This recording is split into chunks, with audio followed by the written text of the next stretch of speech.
इस लड़की का वीडियो करोड़ों लोगों ने देखा। देखिए क्यों हुआ वायरल। हिंदू माता पिता इस छोटी बच्ची की बात सुनकर शर्मिंदा हो जाएंगे। राष्ट्र की रक्षा नहीं होती। आज शर्तें रख दी जाती है, जब रिश्ते देखने आते हैं तब बेटी की माँ कहती है मेरी बेटी खाना बनाना नहीं जानती, मेरी बेटी को खाना बनाना नहीं आता। तो बेटे की माँ कहती है कि कोई बात नहीं, 6 महीने सिखा देना, सीख जाएगी खुद। ऐसे थोड़ी ना होती है राष्ट्र की रक्षा। हमें अपना खाना बनाने में लज्जा महसूस होती है, अपना पहनावा पहनने में शर्म महसूस होती है, अपनी भाषा बोलने में शर्म आती है हमें। और जिन्होंने इस राष्ट्र में नींव बनकर कार्य किया, उस ऋषि दयानंद का नाम लेने में हमें शर्म आती है। फिर कैसे होगी राष्ट्र की भक्ति? अरे दूसरी जाति के लोग में जब बच्चा 3 साल का होता है तब उसे मजहब की शिक्षा दी जाती है। क्यों? क्योंकि कम से कम अपने मजहब को तो जाने, अपनी भाषा को तो समझ सके। अच्छा आप बताओ, 25 साल के बच्चे की व्यवस्था है आपके पास? 25 साल के बच्चे की व्यवस्था है आपके पास? नहीं है। क्यों? क्योंकि आपने अपने बच्चों को बैठकर कभी गीता रामायण पढ़ाया ही नहीं। वेद तो बहुत दूर की बात है, कभी पढ़ाया क्या बैठकर गीता रामायण हिंदी संस्कृत?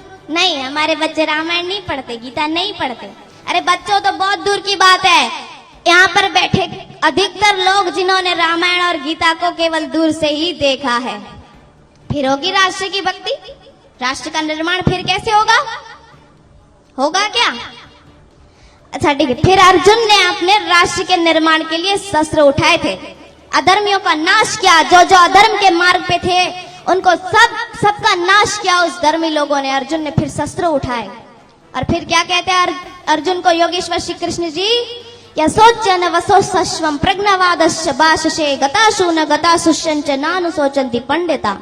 हे अर्जुन, ये देह तो जैसे इस देह में लड़कपन, जवानी, बुढ़ापा, देह तो बदलता रहता, शरीर की दशा बदलती रहती है, किंतु देह वही का वही रहता है। इसलिए तू शोक मत कर और युद्ध के लिए खड़ा हो जा। इसीलिए मैं कहती हूँ कि इतिहास पढ़ाना बच्चों को बहुत आवश्यक है कि नहीं? अच्छा, महाराणा प्रताप का नाम सुना होगा आप में से। महाराणा प्रताप नाम सुना है? अरे स्वाभिमान का युद्ध चल रहा था, जंगलों में भटक रहे थे अपने राष्ट्र के स्वाभिमान के लिए राणा।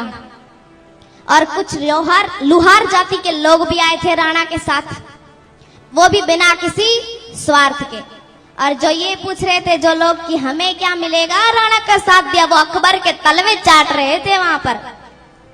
जो पूछ रहे थे, ऐसा नहीं कि गद्दार पहले नहीं थे, अब गद्दार पहले भी थे जो पूछ रहे थे कि हमें क्या मिलेगा राणा का साथ दिया, अगर लक्ष्मीबाई का साथ दिया तो हमें क्या मिलेगा।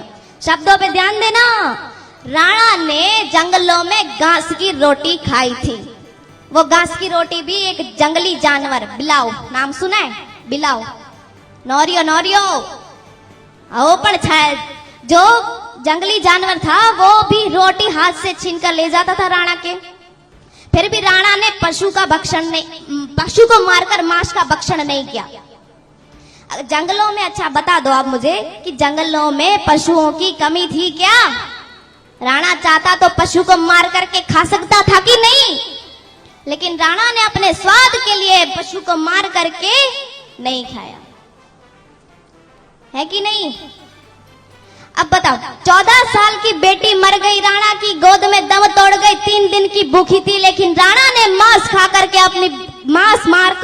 पशु को मार करके मांस नहीं खिलाया अपनी बेटी को। 14 साल की बेटी थी राणा की, मर गई गोद में वो भूख से, 3 दिन की भूखी थी।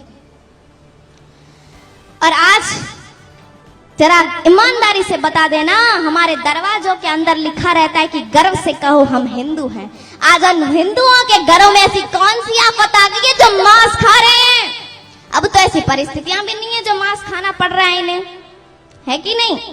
अरे हमारे नौजवानों को भड़काया जा रहा है, और ये जो नौजवान है वो सब जिम में जाते हैं ना, उनके घर पे इतनी बड़ी बड़ी अंडों की ट्रे आती है कि नहीं आती? कपिल जैसे खिलाड़ी, राहुल द्रविड़ जैसे खिलाड़ी आज ये टीवी पे एडवर्टाइज करते हैं कि संडे हो या मंडे रोज खाओ अंडे। अरे जिन्हें पद्मश्री से सम्मानित किया जाता है, अजय देवगन जैसे, शाहरुख खान जैसे, ये टीवी पे बोलते हैं केसर का दम। क्या आप इस बच्ची की बात से सहमत है?